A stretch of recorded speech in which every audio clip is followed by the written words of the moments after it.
Assalamualaikum warahmatullahi wabarakatuh. Perkenalkan, kami dari kelompok 5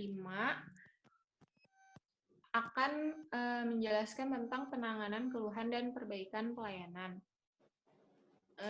Di sini saya, Safira Nuraini, dan bersama teman saya, Hanifah, kemudian ada Anissa Hanis Ramadianti, kemudian ada Sofia Wahyu Eka Pratiwi, kemudian ada Cika Dwi Citra, dan Sari Anissa Fitri. Selanjutnya akan dilanjutkan oleh Cika Dwi Citra. Di sini ada pengertian keluhan pelanggan. Next.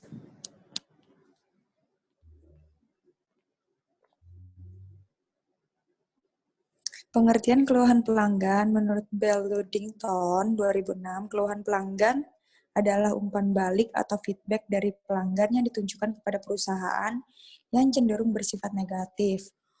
Umpan balik ini dapat dilakukan secara tertulis ataupun lisan. Pengertian keluhan pelanggan kalau menurut Kotler 2005, keluhan pelanggan adalah bentuk aspirasi pelanggan yang terjadi karena adanya ketidakpuasan terhadap suatu barang atau jasa.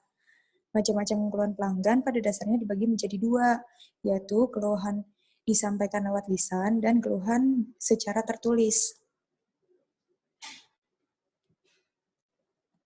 Nah, selanjutnya ada pertemuan layanan tidak memuaskan.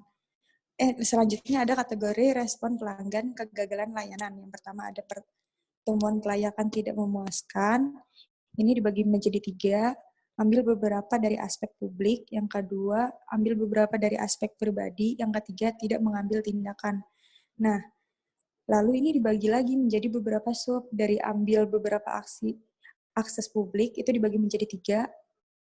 Mengeluh kepada perusahaan pelayanan, kedua mengeluh kepada pihak ketiga mengambil tindakan hukum mencari ganti rugi. Nah, yang kedua ini ambil beberapa akses pribadi ini dibagi menjadi 2, yaitu mengacacat atau beralih penyediaan. Nah, selanjutnya ada kata negatif dari mulut keluar. Nah, selanjutnya tindakan pengambilan tindakan itu tidak dibagi lagi. Next. Dalam hal terjadi ketidakpuasan menurut Jiptono 2005, memberikan beberapa kemungkinan tindakan yang bisa dilakukan pelanggan, yaitu next.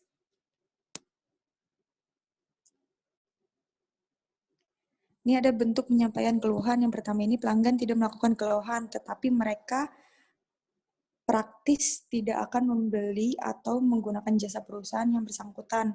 Selanjutnya, menggunakan keluhan hal tersebut disebabkan oleh faktor derajat kepentingan konsumen yang dilakukan, tindakan kepuasan pelanggan, manfaat yang diperbolehkan, pengetahuan, pengalaman, sikap pelanggan terhadap keluhan, tingkat 10 kesulitan ganti rugi, dan peluang keberhasilan dalam melakukan kebutuhan. Next.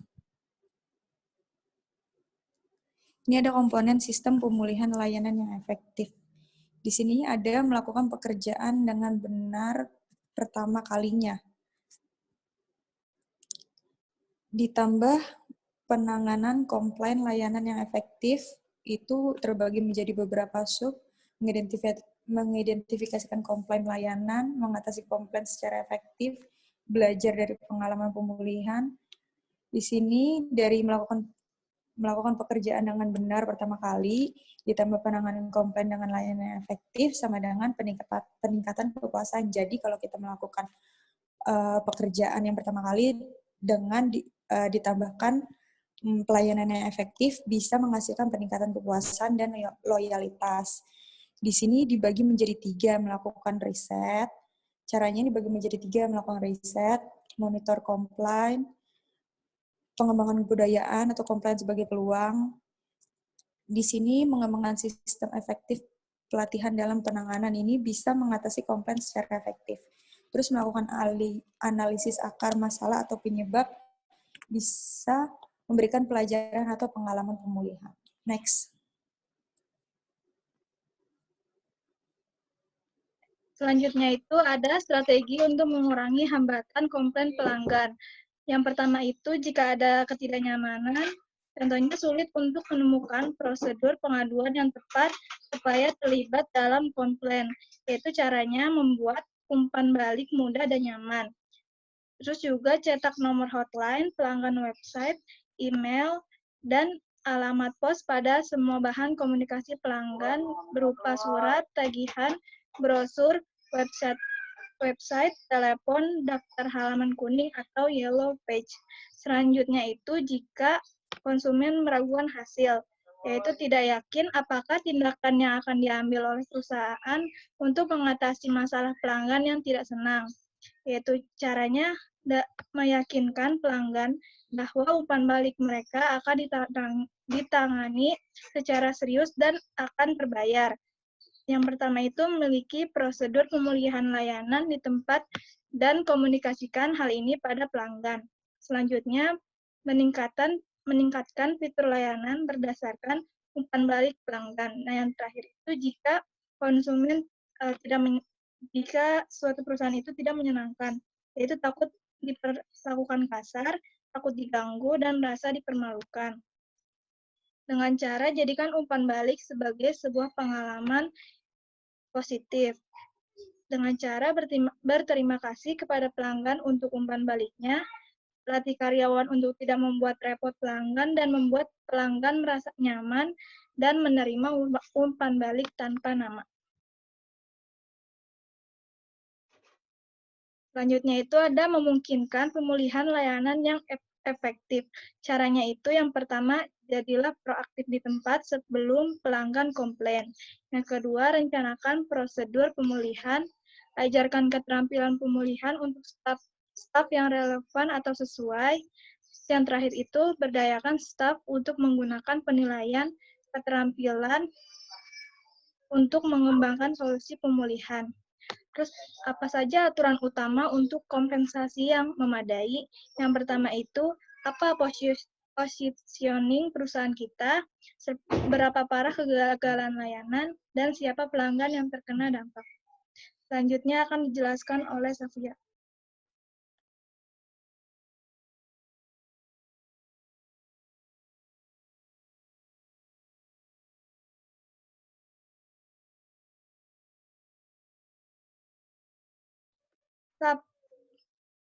Suara.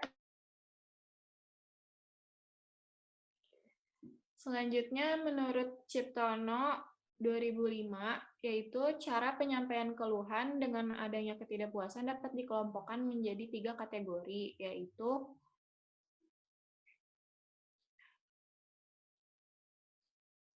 yaitu yang pertama itu ada respon suara atau voice response. Yang pertama, pelanggan memberikan kesempatan sekali lagi kepada perusahaan untuk memuaskan mereka. Yang kedua, resiko publikasi buruk dapat ditekan, baik publisitas dalam bentuk rekomendasi dari mulut ke mulut maupun melalui koran ataupun media massa. Yang ketiga, memberikan masukan mengenai kekurangan yang perlu diperbaiki perusahaan melalui perbaikan jasa. Perusahaan dapat memberikan hubungan baik dan loyalitas kepada pelanggan. Kemudian ada respon pribadi atau private response. Ini merupakan tindakan yang dilakukan antara lain memperingatkan atau memberitahukan kolega, teman, atau keluarganya mengenai pengalamannya dengan jasa atau perusahaan yang bersangkutan. Umumnya tindakan ini sering dilakukan dan dampaknya sangat besar bagi perusahaan. Selanjutnya ada respon pihak ketiga atau third party response. Tindakan yang dilakukan meliputi usaha meminta ganti rugi secara hukum, mengadu lewat media massa, atau secara langsung mendatangi lembaga konsumen, instansi hukum, dan sebagainya. Tindakan seperti ini sangat ditakuti oleh sebagian perusahaan yang tidak memberi pelayanan baik kepada pelanggannya atau perusahaan yang tidak memiliki prosedur penanganan keluhan yang baik. Next. Selanjutnya, menurut Rizal dan Furianto tahun 2009, proses penanganan keluhan secara eksekutif ini dimulai dari identifikasi dan penentuan sumber masalah yang menyebabkan pelanggan tidak puas dan mengeluh. Kemudian ada tabelnya di sebelah kiri, yaitu dimulai dari keluhan, kemudian Kemudian perusahaan menanggapi, lalu meneliti, lalu mengatasi, lalu memeriksa, lalu menyelesaikan, lalu mengkompilasi, lalu menyebarkan, lalu mengembangkan. Next.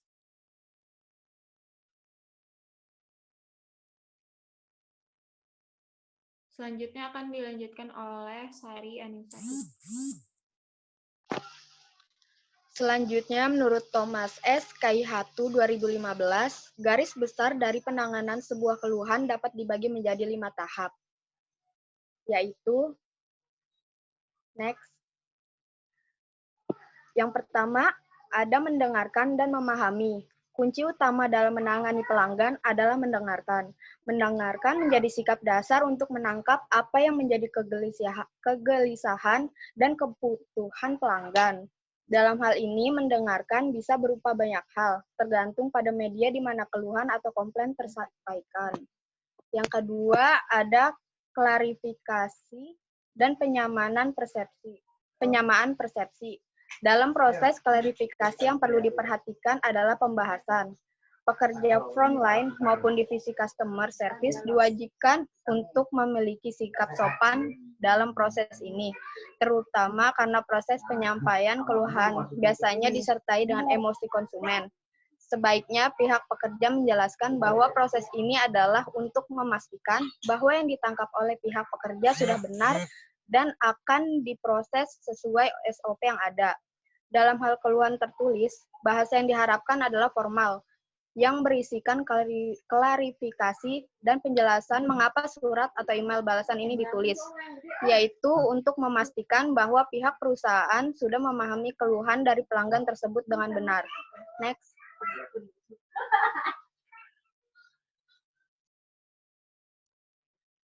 Penanganan sebuah keluhan yang ketiga adalah penjelasan dan permohonan maaf. Tahap selanjutnya dalam proses penanganan keluhan adalah penjelasan dan permohonan maaf. Pihak perusahaan melakukan penjelasan terhadap penyebab ketidakpuasan konsumen tersebut dari perspektif perusahaan. Dalam menjelaskan sumber maupun penyebab ketidakpuasan 15 pelanggan hingga dilayangkannya keluhan. Pihak frontline maupun divisi customer service tidak seharusnya menyalahkan perusahaan, sistem perusahaan, divisi lain yang terkait, maupun pelanggan itu sendiri.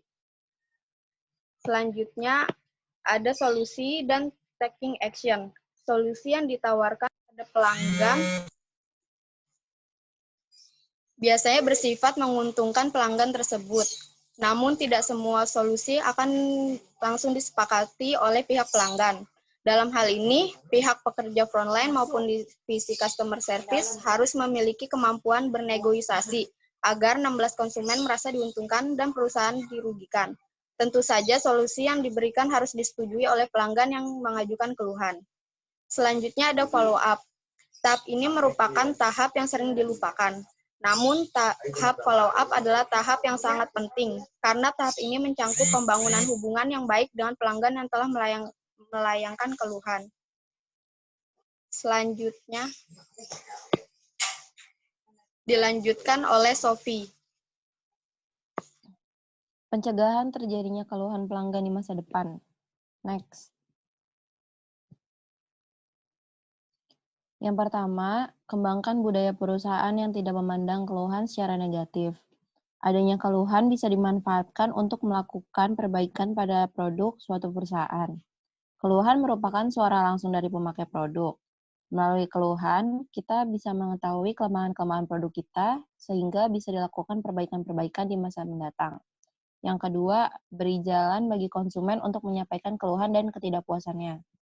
Perusahaan harus membuat mudah bagi konsumen untuk melakukan keluhan. Harus dibuat atau diadakan bagian khusus untuk menerima keluhan dari konsumen. Untuk menerima keluhan, bisa dilakukan oleh bagian customer service perusahaan. Dan apabila telah tersedia email atau kotak surat, maka isi email atau surat tersebut wajib untuk dibaca. Next. Yang ketiga, buatlah standar prosedur pelaporan dan penanganan keluhan. Di sini perusahaan harus membuat standar prosedur pelaporan dan penanganan keluhan sebagaimana yang yang menerima keluhan secara langsung dari konsumen. Perusahaan harus punya formulir keluhan yang harus diisi oleh konsumen tersebut. Informasi keluhan dari konsumen harus segera disampaikan ke bagian-bagian yang lain yang berkaitan dengan keluhan untuk mendapatkan penanganan dan penyelesaian. Kemudian yang keempat, ada membuat standar waktu penyelesaian keluhan. Perusahaan harus membuat standar berapa lama waktu yang diperlukan untuk menangani suatu keluhan. Semua bagian yang berkaitan dengan penanganan keluhan harus mematuhi standar waktu tersebut, sehingga tidak mengecewakan konsumen yang melakukan keluhan. Manajemen juga harus mengontrol secara ketat bahwa penanganan keluhan dijalankan sesuai prosedur dan dalam standar waktu yang telah ditentukan. Next. Di sini ada contoh kasus di perguruan tinggi Departemen Ilmu Hubungan Internasional Universitas Gadjah Mada. Itu ada strategi untuk mengurangi hambatan komplain. Jadi di sini ada mekanisme penanganan keluhan Departemen Ilmu Hubungan Internasional Universitas Gadjah Mada. Itu bisa dilihat di link yang tertera di situ. Kemudian next, contoh kasus selanjutnya ada di perguruan tinggi Universitas Brawijaya.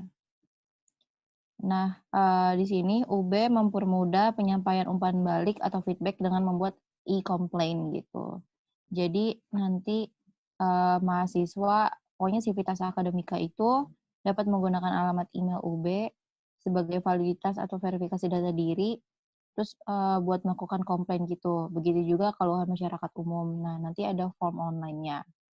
Next.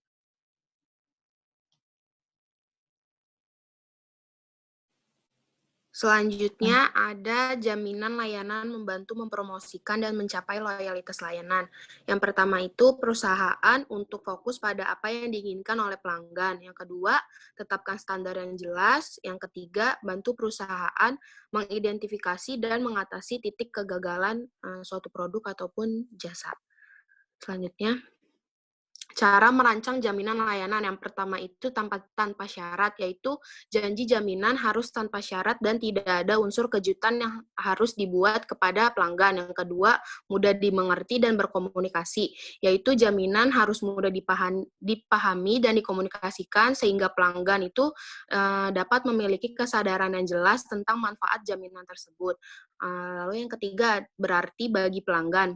Perusahaan harus menjadikan jaminan penting bagi pelanggan dan memberikan nilai yang memadai untuk mengimbangi kegagalan layanan. Yang ketiga, mudah dipanggil. Jaminan harus tidak terlalu bergantung pada pelanggan dan lebih banyak pada penyedia layanan.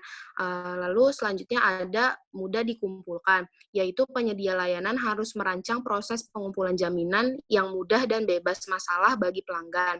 Dan yang terakhir ada kredibel, yaitu jaminan harus ditawarkan dengan cara yang dapat dipercaya. Selanjutnya ada jenis jaminan layanan. Yang pertama itu ada jaminan khusus atribut tunggal, yaitu mencakup satu atribut layanan utama. Contohnya itu salah satu dari 3 pizza populer yang ditentukan dijamin akan disajikan dalam waktu 10 menit setelah pemesanan pada hari kerja antara pukul 12 sampai dengan 2 siang. Jika pizza terlambat, pesanan pelanggan berikutnya tidak dikenakan biaya. Selanjutnya ada jaminan multi atribut khusus, yaitu mencangkup beberapa atribut layanan penting. Yaitu contohnya jaminan Mint Police Marriott. Komitmen kualitas kami kepada Anda adalah menyediakan yang pertama check-in yang ramah dan efisien, kedua kamar yang bersih dan nyaman, tempat semuanya berfungsi, yang ketiga check-out yang ramah dan efisien. Jika kami menurut Anda tidak memenuhi komitmen ini, kami akan memberi Anda sebesar misalkan 150.000 secara tunai. Tidak ada pertanyaan yang diajukan, itu adalah interpretasi Anda. Lalu yang ketiga ada jaminan kepuasan penuh, yaitu semua aspek layanan tertutup tanpa pengecualian. Contohnya itu jaminan Lands End. Jika Anda tidak sepenuhnya puas dengan barang apapun yang Anda beli dari kami kapanpun selama Anda menggunakannya, kembalikan dan kami akan mengembalikan harga pembelian penuh Anda. Maksud kami, setiap kata tentang itu, apapun, kapanpun, selalu, tetapi untuk memastikan ini sangat jelas, kami tidak memutuskan untuk menyederhanakan lebih lanjut.